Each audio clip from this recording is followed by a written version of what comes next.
Ko'pchilik yaxshimi, men sizlarga o'tliq salomlar bo'lsin.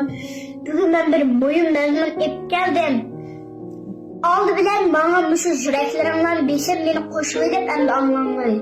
Akşam mushu opam bilan dadam ishkisi to'yuqsizlar. Nima ishkin ta? Gapdagi ishlar qoldi. Shuni bilan keyin qarsan. Gapdagi ishlar bob qalay deb qopti shuni.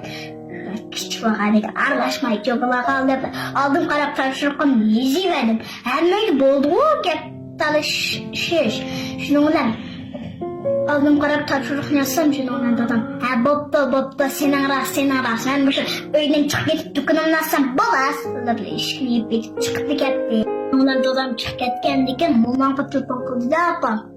Tırpan kılıp opa.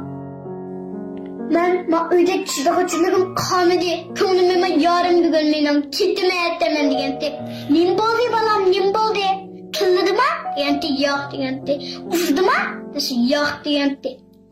Ama nim kılsa balam kilip. Çok bu mesleke işittiler. Küçük vallahi ne de tefi. Balamdan aldım. Numus bakı mesleke diyenti. Şunu öyle ben küley desem apam tıllaydı. Şunu öyle aldım karabını şırak. Küsülüp kaptım ha eşede. Şunun bilan aşu sen yaxshi kelsan kel mening ishim ochiqsan qal yomonlab kelsan mening o'yimga andidan kelma deb ham xiyol qilma degandi. Shuning bilan oshtaldi deyman ochiq kelib shuning bilan opam qo'yvatdi telefonni. Ulan buvim bechara yana bir aytim telefon qildi opamga.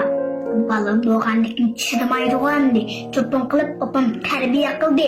Balam bunda küçük kişilara gitme, anda qilma deme qara. Yaxshi turib ketayli desam, yo'ldoshingni balani uzan ket kel. Yo'q kishilara kelma desam, bo'ldi balam, kema. Meni xotirjam qog'ozmamsa balam. Sening o'tiringlar bir bala bor dexe.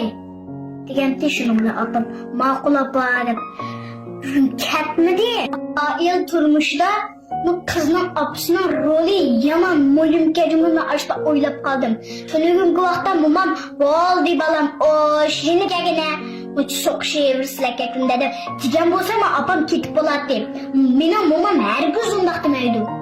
Shu bizning uyimiz mushta baxtlik o'tyapti. Kimni apisi açta dalalaydi? Ben uyiga berib navbat chep qo'yay. Bat pinlanchi va yezonlarga qarab boqay.